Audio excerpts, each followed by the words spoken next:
Hello, my friend. Welcome to this week's episode of the Healthy Real Food Podcast.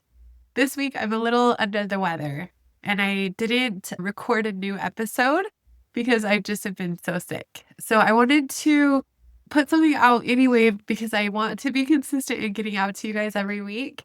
And this week, I wanted to share with you a past interview that I did with one of my dear friends, Deb Babcock. She is a friend and a mentor.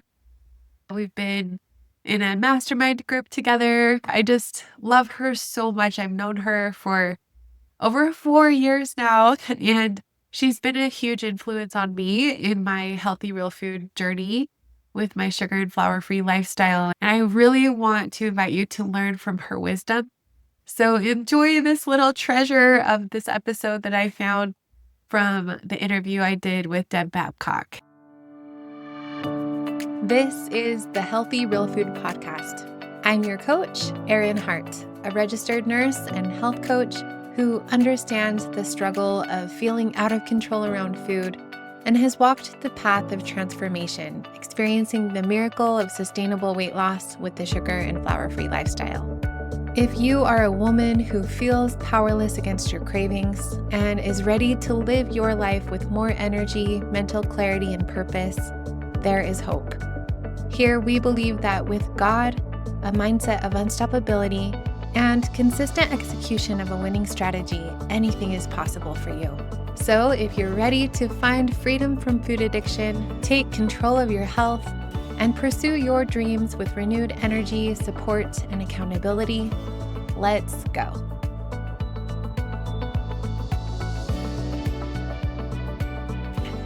Hello, everyone. Welcome to Wednesday Wellness. I'm Erin Hart, and I have with me Deb Babcock, who is such an inspiration in the sugar and flour-free lifestyle world. Hi, Kim. Good to see you. Thanks for coming.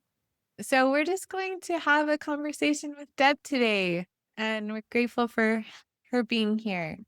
This is Wednesday Wellness, and I started doing these interviews last year. I think it's so important for us to find ways to learn from each other. So I'm a registered nurse health coach, and I help women who are wanting to lose weight for the last time with the sugar and flour-free lifestyle. So one of the things I have found to be so key in achieving success in this lifestyle is learning from people who are successful, right? Or who have made this into a lifestyle, and learning what works for them, and learning how, and also understanding their struggles and their challenges. And we can learn from our mistakes as well. So I'm grateful for Deb being here. We'll just have a casual conversation with Deb and just hear about her story and her experience in implementing a sugar and flour-free lifestyle into her life. And then at the end of the call, if anyone has questions that they want answered by Deb, if you have a challenge in your program and would like her input, this is a great place to do that. Welcome, Deb. I'm just going to spotlight us. Hi. So 1 second here. We'll just add the spotlight. Yay, Deb, where are you in the world? You're back east, aren't you? I'm in Florida, Melbourne, Florida, the central space coast of Florida where all the rockets go off. I'm not too far from there. So, Oh, that is so fun. My daughter would love to go there. She just is going to be the first girl on the moon. we're not too far from Cape Canaveral and the Kennedy Space Center. So you'll just have to make a trip and stay with me. I know. We'll have to come and see you someday. But I'm so glad that I can talk with you today. I've just known you from social media and just been really inspired by you and your story. And you are such a giving and amazing person. Like, you just are always constantly on social media, helping and encouraging people. So I just thought it'd be fun to interview you and learn from you on how you've how you've achieved success in this lifestyle for yourself. And so anyway, tell us a little bit about yourself. I'd love to just hear a little bit about your story. I'm 65. I'm retired. I'm a mom of one and a grandma of one. I've been married 43 years. And I'm a retired physician assistant. This no flour, no sugar lifestyle really spoke to me because of the science behind it. And I had been struggling in dieting probably for a good 30 years of my life. I did probably 20 or 30 different diets. I can't even name them. I can name them. I have named them all.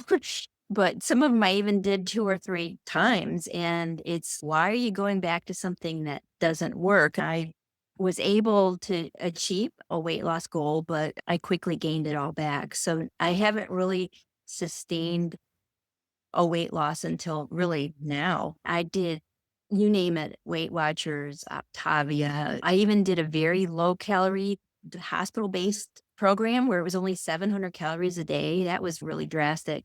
In prescription diet pills, I've been on those, but none of them were ever sustainable. So finally, when this came about, I heard about it in 2019 and I read the book and I was instantly hooked because it's not, I wasn't sure of what actually to eat and how to eat it because you heard, oh no, you need to eat 6 times a day or you need to eat this. And so 3 times a day, I got that.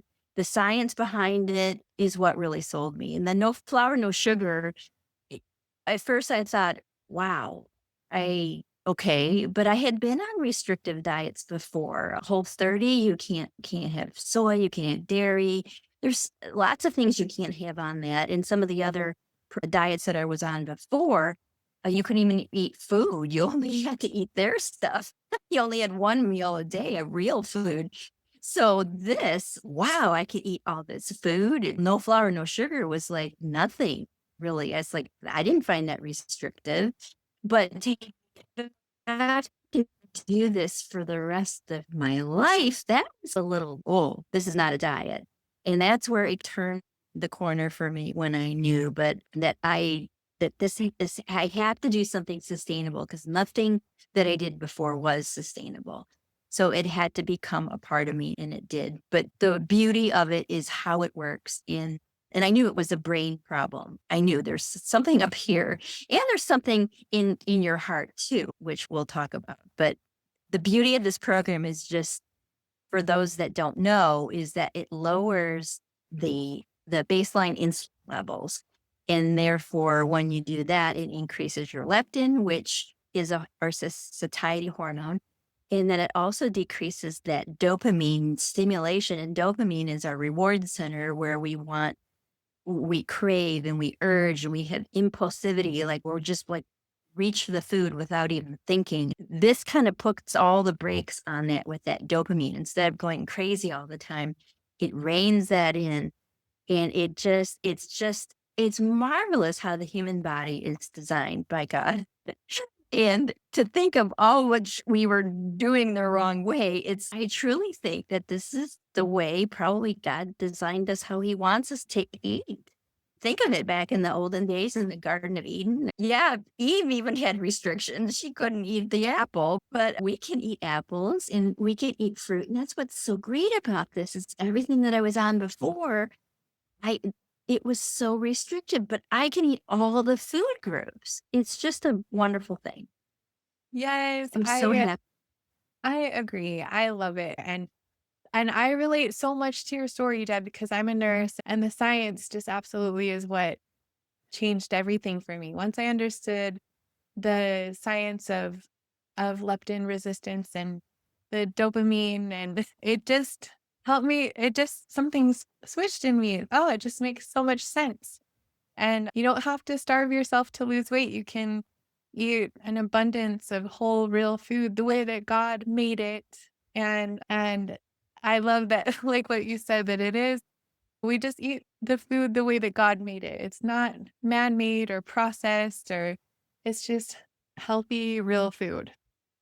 Yeah, it is so neat to find a solution that's sustainable for once.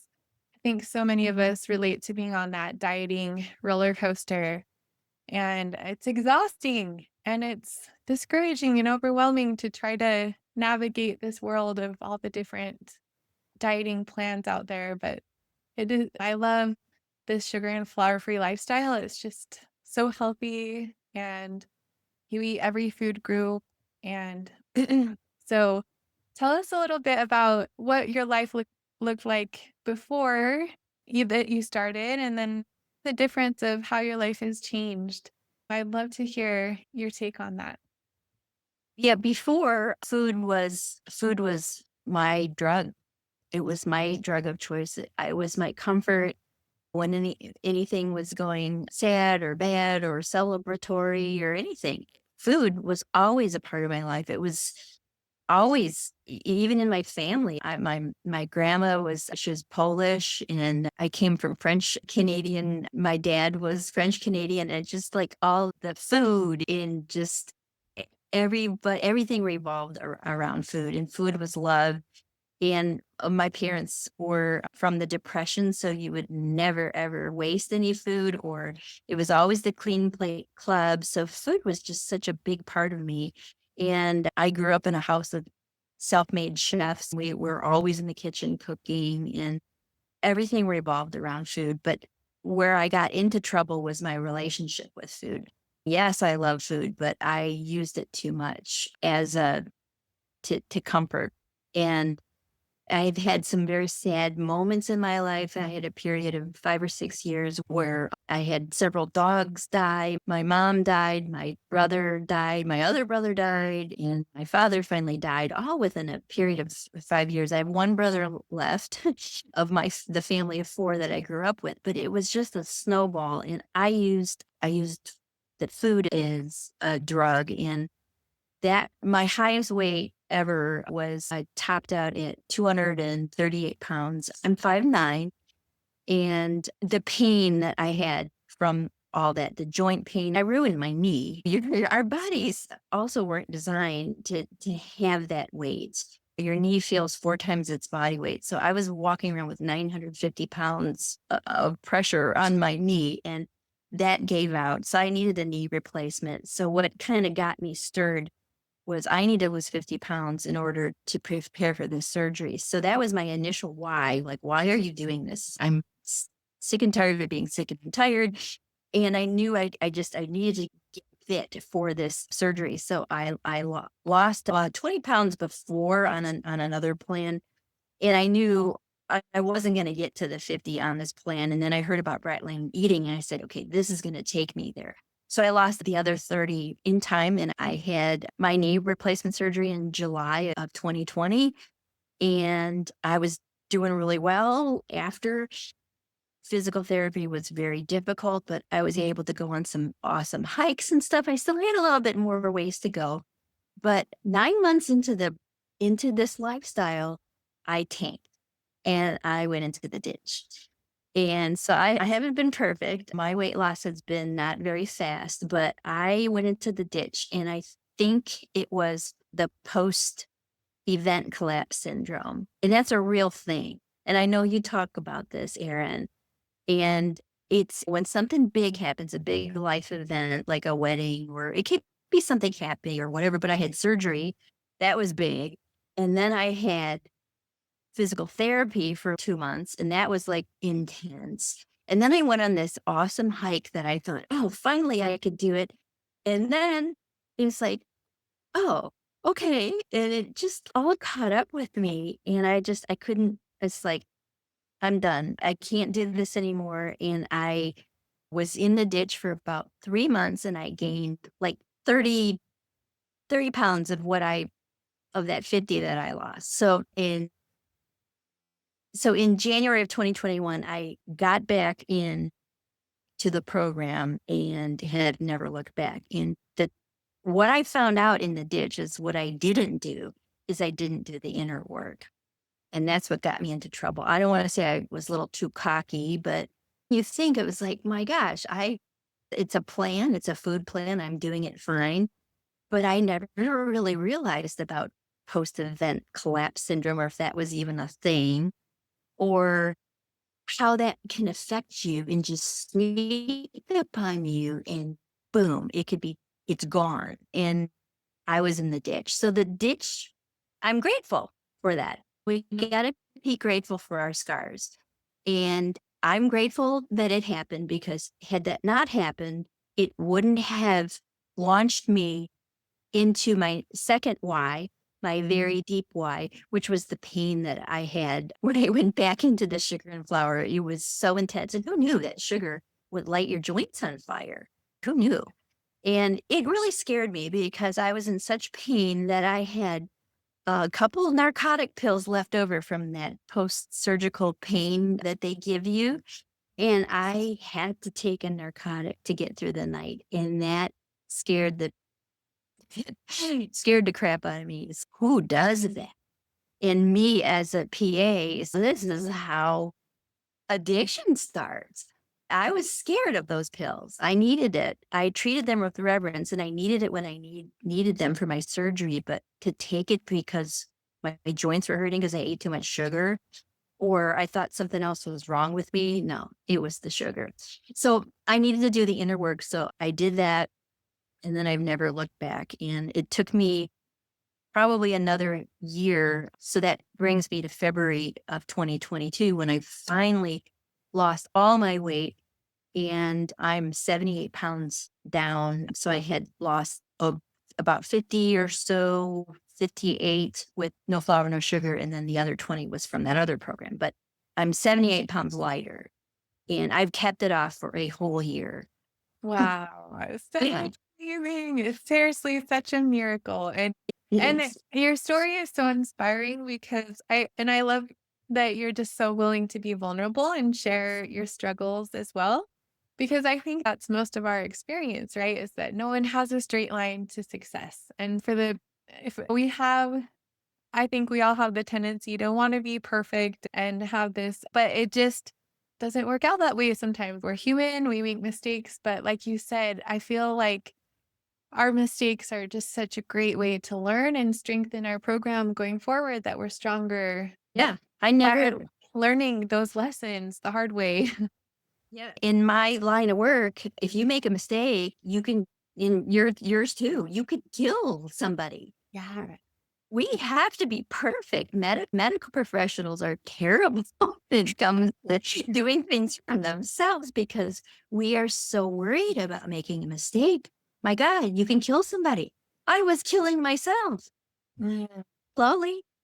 When I finally stepped back and said, okay, come on, you can do it. So I pulled myself up, and yeah, it was not, I was unstoppable. It wasn't, and it took forever. This took me years to do.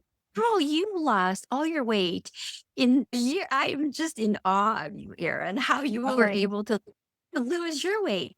But but we can't compare ourselves to other people. It took me years to lose my weight.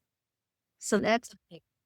I know a lot of people that are so inspired by you because of that, because so many people lose weight more slowly, and it is a long game. And so it takes an abundance of patience, and we all have a different journey. Like you said, we can't compare to anyone, just we can only compare the only person we should compare ourselves to is who we were 6 months ago. But I know that so many people are inspired by your story, because you had the bumps in the road and you just kept going and you didn't quit, and you were patient and consistent. And that's what success looks like, is we underestimate what we can do in a year.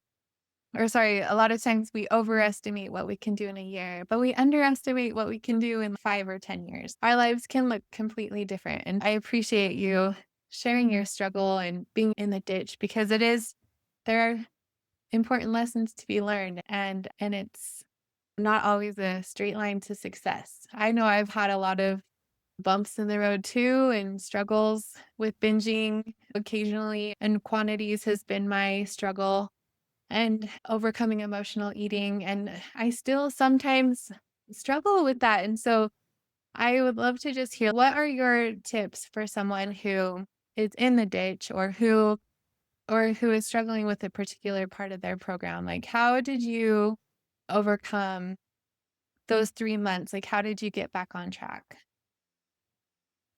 Yeah, that I knew that was when I was in the ditch, I knew what I was doing and I hated how I was feeling. So I think it was the pain that drove me. And I knew didn't do the inner work and I tried to do it by myself. I didn't reach out and ask for help. And I never asked for divine intervention. I just never asked God for help. For somehow I'm a Christian and I just never would have thought to ask for prayer. So I did find a Christian based program of a surrender program that I went through that really helped. And that's what I think people need to realize, that it's not about the food plan, and you've got to either find books or resources or a coach like you, Erin, to reach out to and help. It's not just about doing the food plan. So if you can't string together for a couple days, then I think you need some help and you gotta put the investment out. And yes, it's going to cost money, but you have to do that. Otherwise, you're going to get stuck in just that little bit of 2 or 3 months of that program that I took. It really helped me. And I forgot to ask God for help. So that was my missing link. So once I had that and I worked out on a lot of my inner stuff, I had a lot of self loathing, and that I had to learn to love myself again. I even struggle with it today. So I'm working on that. And that is what helped me. Is I lacked the confidence and I lacked the self-love. So that helped. I had a very slow progress, maybe point 0.8 of a weight loss, or looking at it globally, it was only like a half a pound a week. Very slow, but I kept at it. And I tweaked my plan a little bit too. When I first started, there's this enormous amount of vegetables that you have to eat.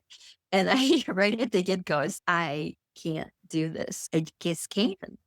And so instead of eating 6 and 14 like they recommend, I went 10 and 10. And even after a while, it was just 20 ounces was just too much for me. So now I've backed down to maybe 7 ounces of vegetables at lunch and dinner. And that's just perfect for me. So I tweaked the plan a little bit. I lowered my fruit a little bit. I increased my protein a little bit. And it seemed to all come together. I changed my mind to that this is not a diet. This is forever. And when you think about people who are like either celiac or they have a peanut allergy, or even people of the Jewish faith, they can't eat pork. So we don't eat sugar and flour. What's different about how we say we don't eat sugar and flour versus them saying, oh, I don't eat gluten. Oh, I don't eat pork.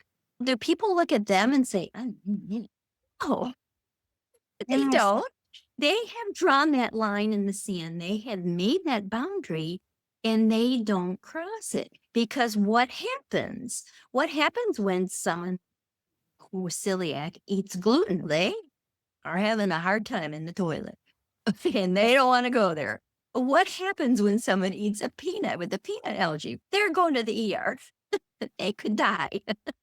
It's not as drastic as that is for us when we eat sugar or flour, but I know what it does to me.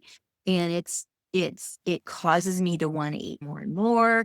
The dopamine thing goes off, the monster gets awakened.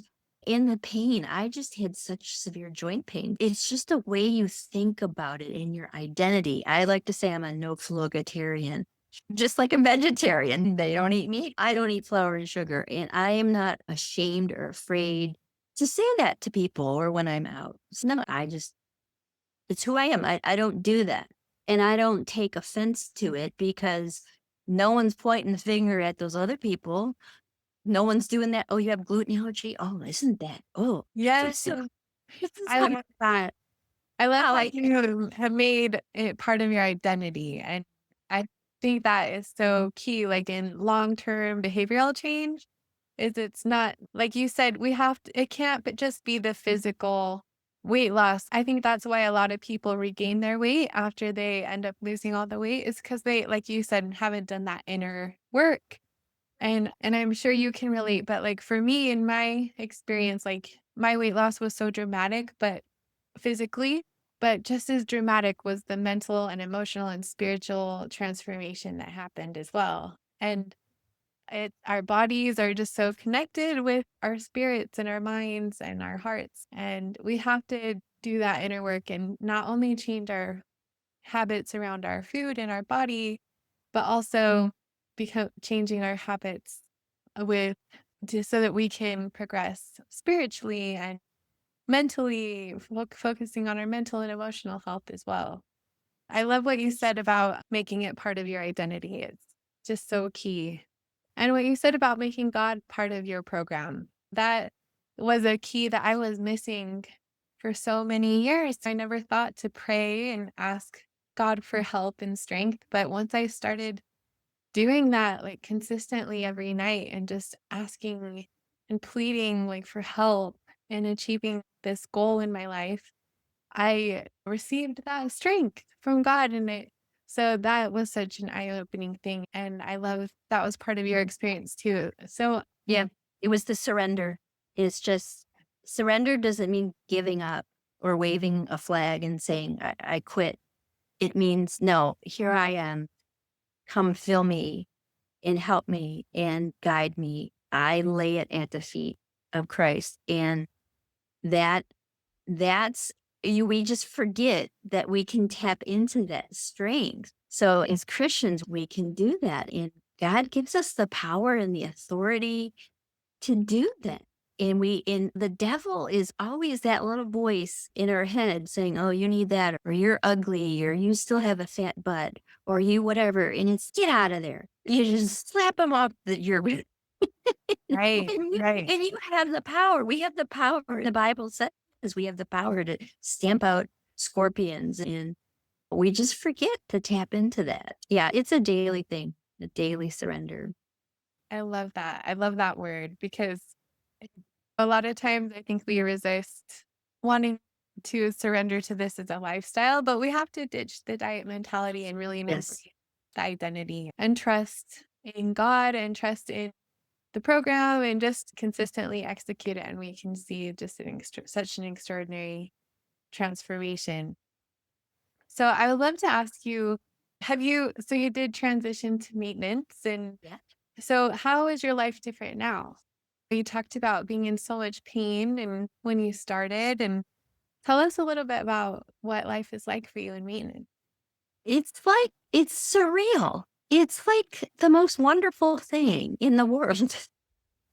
I've been in maintenance for a year now, and every piece of clothing that I have in my closet fits me. It's like going shopping every morning. What am I going to wear today? And I have all these cute things that I could wear.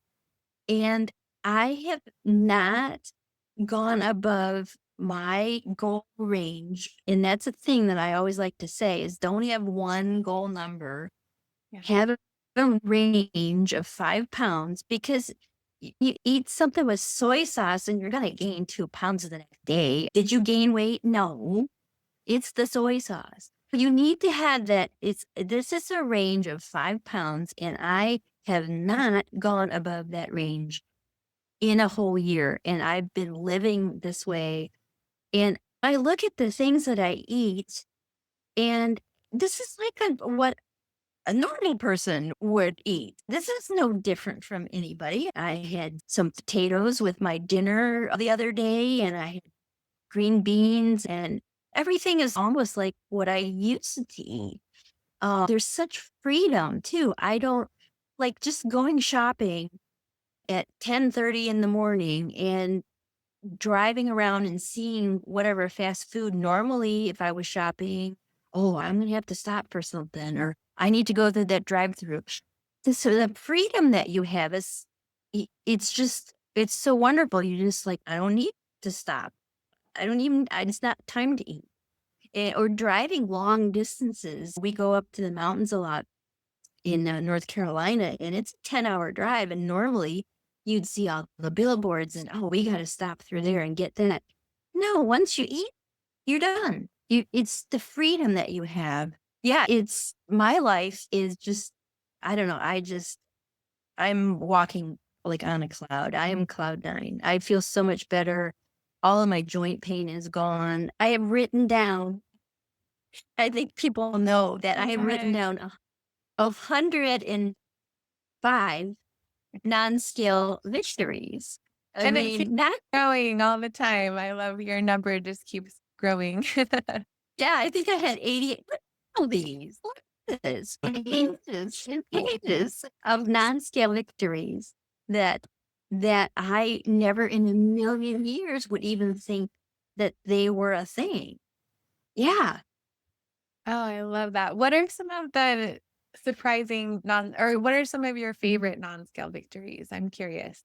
I don't have what was really surprising is I don't have any bleeding gums anymore. I used to hate going to the dentist and I'd get the lecture and blah, blah, blah. And yeah, my gums don't bleed anymore. And yeah, I take care of my teeth and that's my ritual. I always brush my teeth, especially after dinner. I always go use my water pick. I always say that water pick has saved me. And if there's a fire in the house, that I'm grabbing that water pick as I run out, forget putting on a robe or anything. I'm going to grab that water pick.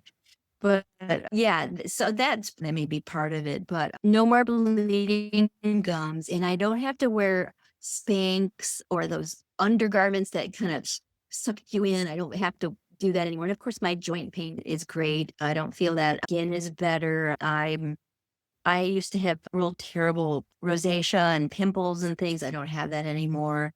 But I think probably the best non-scale victory is I am more confident and I challenge myself and I do things now that I never thought I could do before, like hiking, my art. I'm taking art classes and I'm doing these fabulous paintings that I never thought that I'd be able to achieve. When before I would say, oh, I can't do that.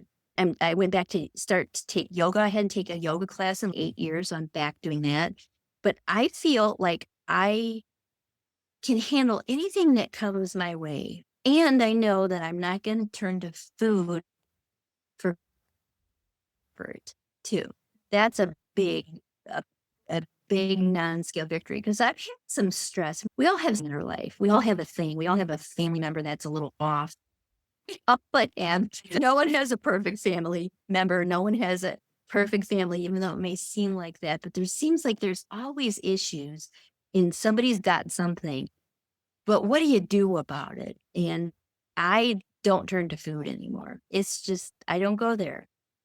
Just like finding So, healthier ways to deal with the stresses and emotions of life. I feel like for me, that's like the biggest, that has been the biggest victory is like learning how to not use food in an yes, unhealthy way, like a drug, like you talked about before, like to avoid emotions. And still, honestly, for me, sometimes I struggle with that, like just the emotional eating.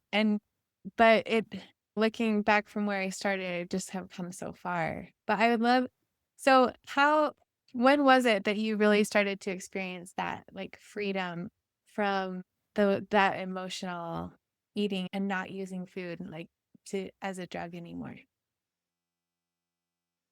wow.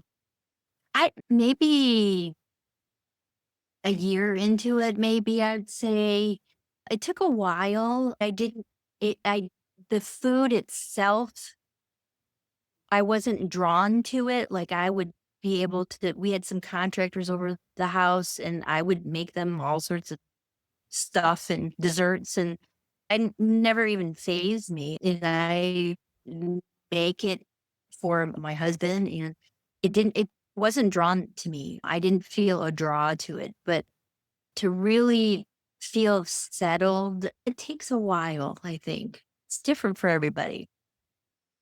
Yeah. Do you ever have strong urges and cravings to eat off of your plan still, or has it faded where it doesn't, it's more manageable, but did they ever come and how do you deal with that? Like when they do come, those thoughts to eat off your plan or those urges?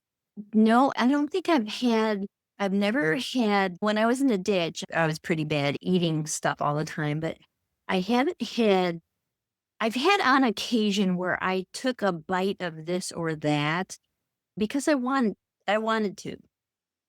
It was a choice that I made, but I got right back up the very next meal. Like when we were on a cruise, yeah, I had a glass of wine or two, or yeah, I had a bite of that, but I didn't have the whole thing. And it just, the fireworks and the spark just didn't go off anymore.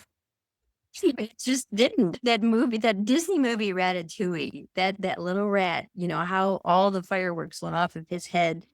And his brother, when his brother ate stuff, it was like he was like probably a 1 or a 2 on the susceptibility scale, but poor Ratatouille was like a 10 plus. And the fireworks just really, it's okay. It's all right. Yeah, I've tasted that before. So I will tell myself that, yep, I've had that before. I know how it tastes. I don't really want it. I don't need it. It's that time to eat. I'll talk to myself. We all need to have an emergency action plan too. And that's where, what if you get into a situation? What are you going to do? So I usually take 10 deep breaths. I've actually prayed.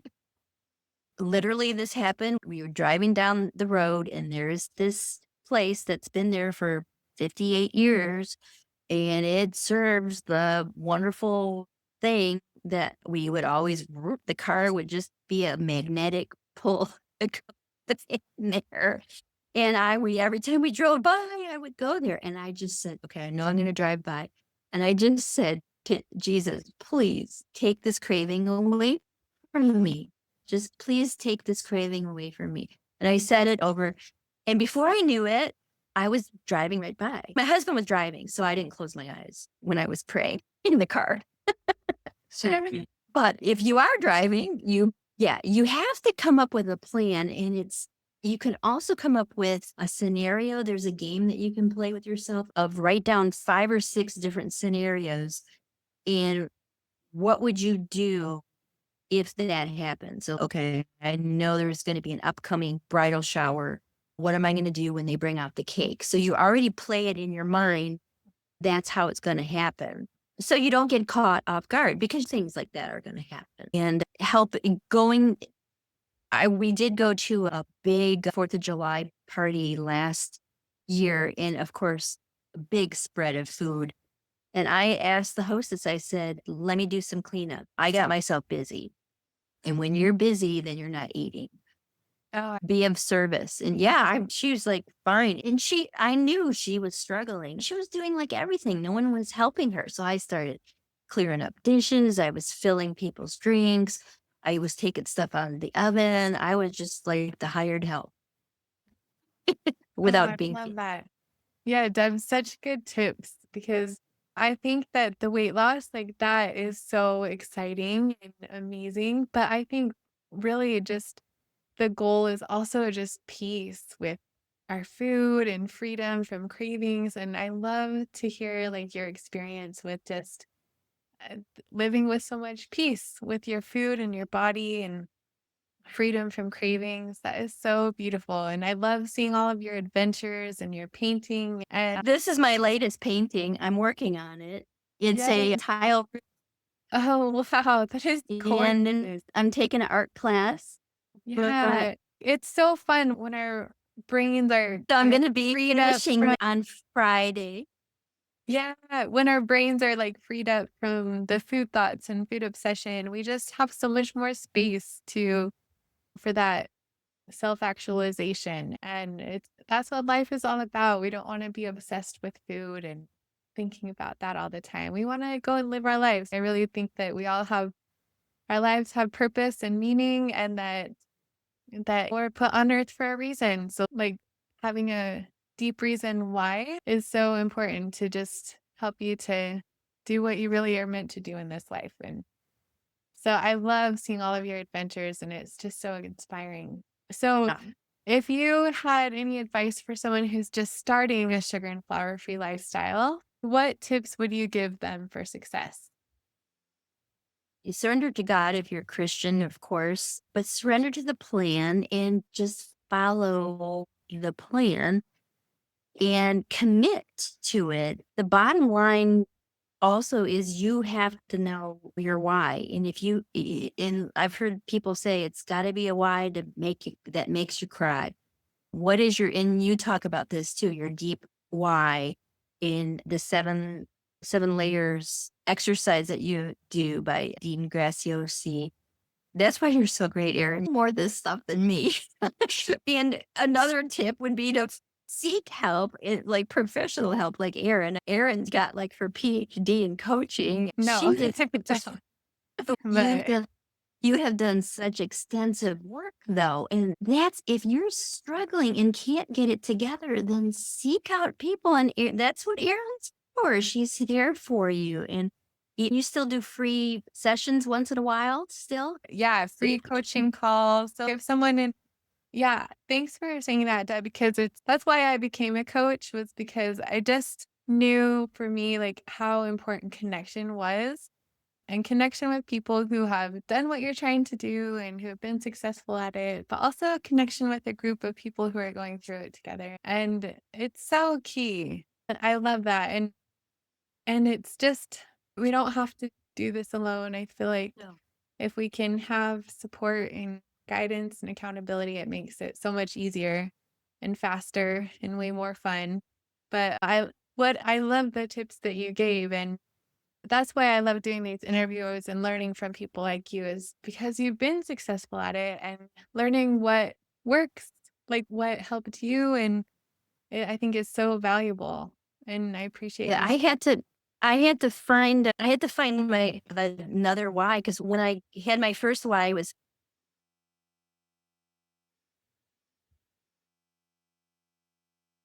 her why. And that's when it really hit me. And that's when I started to dive deeper and know that the deep pain that I had, the family history of diabetes, colon cancer, these things that really got me to my core. And that why has to become a foundation for you. And if I could say one thing to people is you've got it within you. You have the strength, you have the power, you have the authority. You are worthy, you are loved, you are so worth this journey. And you can do it. And it so what if it takes a couple years like me? So what? All I could tell you is on when you finally land the plane or you're on this side of it, it's just bliss. And stop the self-loathing and bashing, and don't focus so much on the number. Focus on your non-scale victories too. Start a list like me, make your list and focus on that. There were times where I was stalled for months and months, and I thought the scale was broken. Maybe it needs a new battery. Why isn't it moving? And I was on a plateau. So these things happen, and you have to just keep going, because what's the alternative? You've already done that stuff. That doesn't work. Why would you do something that didn't work? At least this will get you there. And if you're a turtle, hey, turtles unite is what I say. The turtle is my spirit animal. Just like pearls are my spirit jewelry, because pearls are made from grit.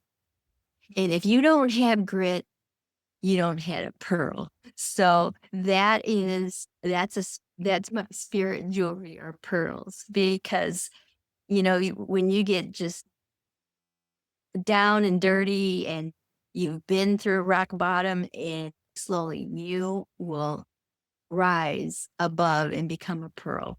And rubies too are also. My husband got me this ruby and diamond little ring that I had for our 7th anniversary.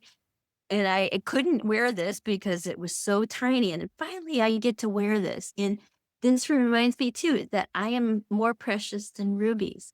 And nothing that you desire can compare to her. So we are just God's precious jewels. And always remember that. So Mm, those are my spirit jewels and my spirit animal. I love I need it. to make a painting of a turtle with Yes, pearls and rubies. I know. I love that, Deb, because that is so fun. Because it requires such an abundance of patience and consistency and grit. And that is such a perfect example and visual because if that is what success looks like, we got to just keep going even when we don't feel like it. And you just keep taking uncomfortable action every day. And over time, it doesn't matter how long it takes, it will take however long it will, but you just keep moving and you keep going and you don't give up. So thank you so much for sharing. Yes, thanks for So, asking.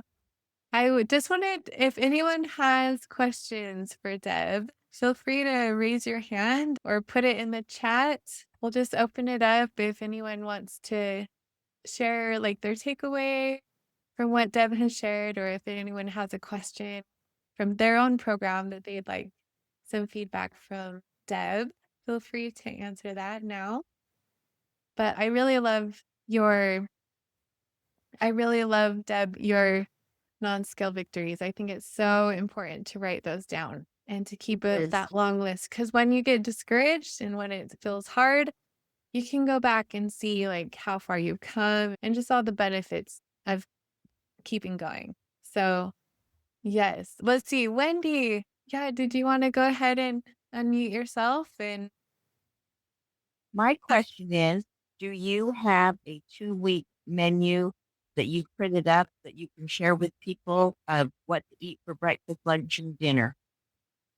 yeah, Deb Um, has a really great Facebook group, Deb. It's Deb's Delicious Dinners. Is that what it's called? the it's my dinner ideas, and I post on there and do little tutorials, but it's mostly dinners. I don't really have a 14-day plan.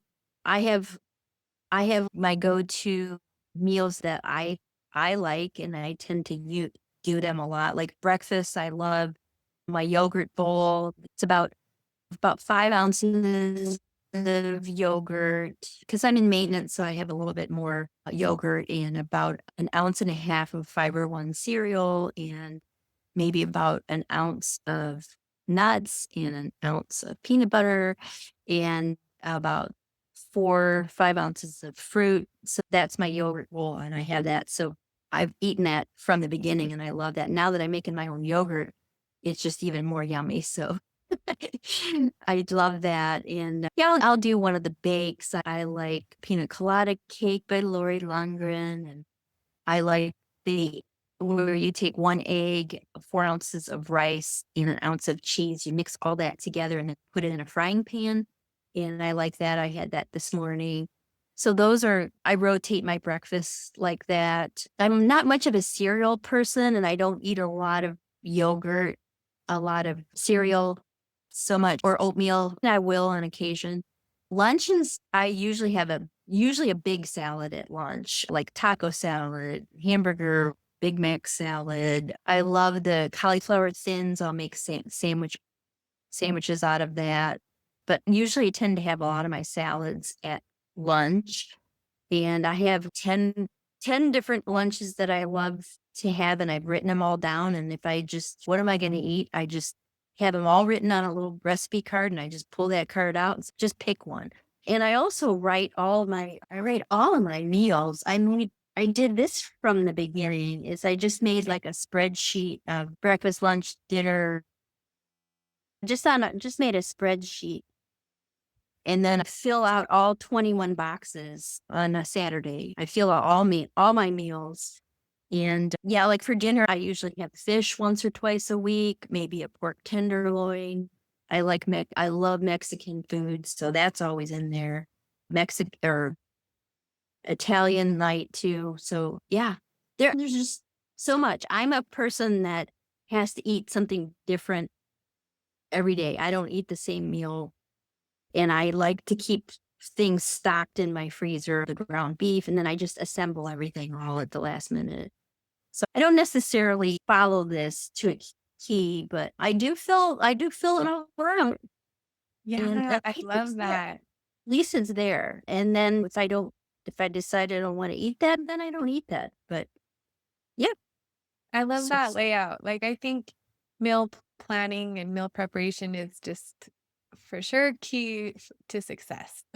So, having, I love that the way that you have that out. And Yeah, and you are part of you're also part of the Starting Out Bright Facebook group too, Yes. right? Yep. Yeah, like, I love that Facebook group. That group has helped me so much, and Deb's Delicious Dinners, like, such great places to find support and help and recipes, and yeah, I just yeah, I love that you're such a good cook and are willing to share your recipes. And they're so simple too. It's just like sometimes you need ideas on how to put things together. Yep. One of the questions in here from Kim was, how do you keep from beating yourself up Yeah, when going off plan? I know. That was, I think I started saying, okay, yep, it was a choice. You weren't bad. I stopped saying you were bad, for one. I said you made a choice. It wasn't a good choice. It wasn't the best choice, but it was a choice. And you need to get back on track because you know what will happen. Remember your why. Okay, we're in it to win it. Yeah. And a lot of inner work too, a lot of self-love and learning a lot of the Bible verses. I just got a t-shirt the other day or yesterday, and it's from Love and Faith. It's a company, and this is like the best t-shirt. And it has all of this of who you are, who God says you are. I don't know if that's backwards, but Yeah, I can see it. That is so beautiful. I love that. Strong, beautiful, chosen. Let's see. Amazing, victorious, enough, capable. Oh, that's so good. So important. yeah. So I got that. I got that t-shirt to wear. When we make choices like that, we need to have that self-love, and we need to remind ourselves of who God says we are. You are. What does God call you? What does God say who you are? He doesn't say you were bad or you have a fat butt. He doesn't say mean things like that or you'll never do it. That's the devil talking. So we have to undo all that by remembering who God calls us to be. So that's kind of, yeah, it's a daily thing. Really. And I feel like it just takes practice to practice that self-compassion. And Yeah. no one is perfect, but I love what you talked about, just using language that isn't shaming yourself and just Right. like calling yourself good or bad because of what you eat. Just loving yourself and being patient with yourself, talking to yourself like you would a friend. And you can, yeah, and you can wear it as a t-shirt, but you have to etch it in your heart. You have to scratch those words on your heart and believe them and say them every day and ask for God, please help me. Help Yeah. me see who you say I am. So that And I think we can internalize those messages like through I think journaling is such an important way, like writing it out longhand and also saying it out loud to yourself. That's how like we can really etch it in our hearts is by saying it, not just thinking it, but saying it and writing it and just over and over again, just keep telling yourself that. But so good. Noreen asked, do you practice any morning or evening routines? yes. A morning, I like to just spend time alone in my little office with a cup of coffee and God's word. And I'll read either from a devotional every day. And I also do the free Bible app. And I pick this, I don't know if you can, yeah, you can't see that, but No, I it's, can, yeah. so there's all sorts of, I'm working on body image right now. So that's the one that I'm working on is compared to who, a 10-day plan. So I'll do these. And it's just a free app that you can get. It's called Holy Bible or U version. So I like doing that. I like to have they're either 5 days or 7 days, and you can invite friends to participate, but I like to do that in the morning and then that just settles me. And then I plan my day, what I need to do, like what's my one thing that I have to do today.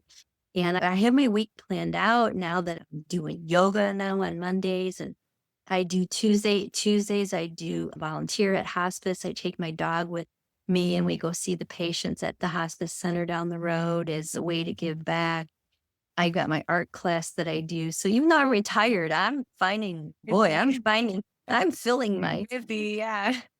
yeah. And then the evening too, immediately after dinner, I've done this from the get go. And immediately after dinner, that the kitchen is closed, sign goes up in my head. And I wash my face, usually put my pajamas on, and then I brush my teeth. And then I get that water pick out. And nothing else is going in that mouth. Yeah. So that's my routine. And usually I read in bed at night. So I love it. Oh, Deb, thank you so much for taking the time to share yeah. like your strategies and tips, and so inspiring to see just the peace and freedom that you have in your life, and just the grit and determination that it took to get here. I'm sure it wasn't easy. It took years. It's so worth it. Just be patient, keep going, and it's so possible. Yeah. So yeah, Deb, thank you so much for coming, and thank you everyone for being here. Just love you all, and I just feel so uplifted by talking with you, Deb. So Well, God bless you too in your ministry, Erin, and what you're doing. And I'm just so tickled and excited for you. I know giving up your nursing job, because I used to be a NICU nurse too when I first started. So we have so much in I common. know But we have so now much that you're in doing common. this full time, and I'm just so tickled for you. Oh, thank you so much. Yeah, it is. I feel called to it, and I accept the call, and I just am trying to give my all to spread the message that there's hope. You and I both know what it's like to be on the other side, and just the pain of living with food addiction and the hopelessness and powerlessness that you feel. But I just hope that people can learn that there's a path to freedom and peace. And so thank you for being here. And I'm so grateful for your example in our community and your encouragement. So anyway, I love you guys, and we will talk to you later. Thanks for listening today. If you enjoyed this podcast, you're going to love my coaching program. If you're struggling with your sugar and flour-free lifestyle and want to lose weight for the last time, I can help you. I guarantee that you achieve your goal body within a year, or I will coach you for free until you do. Just imagine living in your goal body and having peace with food. Your success is guaranteed. To learn more about how to get support, guidance, and accountability so you can find peace with food, achieve your goal body this year, and have more energy, visit www.healthyrealfood.com. While you're there, be sure to sign up for the upcoming free challenge to learn the success framework, and click the link to my schedule for a free 30-minute one-to-one coaching call so we can get you started on your success path. You have the power to create the life that you want. This is the year of you. I'm cheering you on. Now go win the day. You got this.